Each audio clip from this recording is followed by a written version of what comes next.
Your brain is like a circuit switch. Once you believe you are something, you actually embody it. You embody that feeling.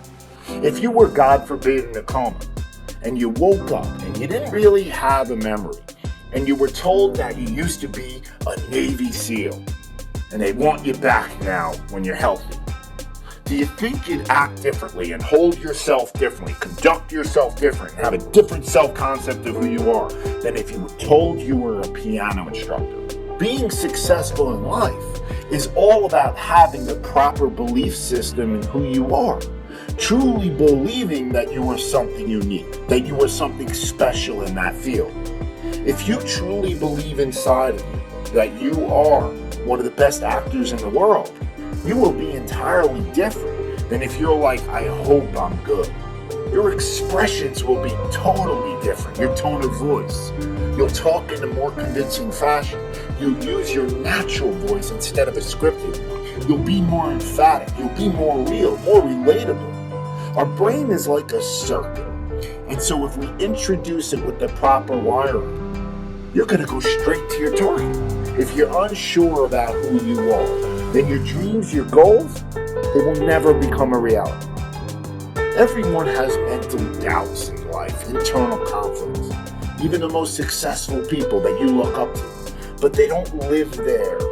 It's how you handle those negative thoughts in that exact moment and overwhelm them with positive action. And that comes with this utmost confidence in yourself that you can handle the situation. Trust in yourself that you are better than the moment.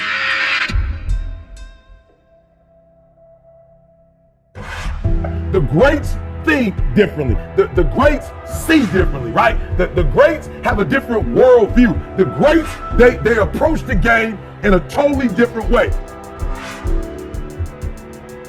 So I need you to do me a huge favor. I need you to think about what you're thinking about when your effort is low.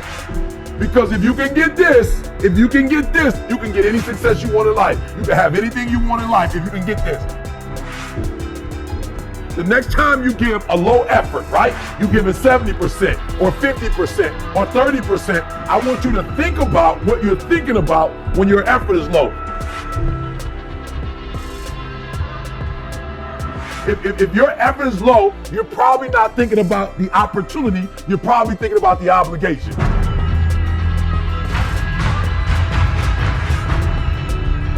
And when you think about E.T., how you stay pumped up? E.T.'s how you stay on fire. E.T., how you always driven, even in the midst of trials and tribulations, even in the midst of your haters, when people trying to break you and tear you down. E.T., how you stay strong?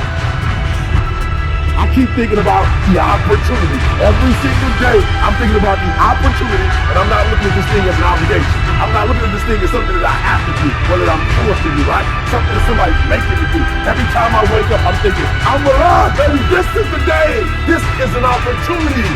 If you want what you've never had before, if you want to do what you've never done before, if you want to be what you've never been before, change your mentality. And I want you to see that effort goes up when you look at it as, I got an opportunity of a lifetime. But you should be excited about the fact that you have an opportunity.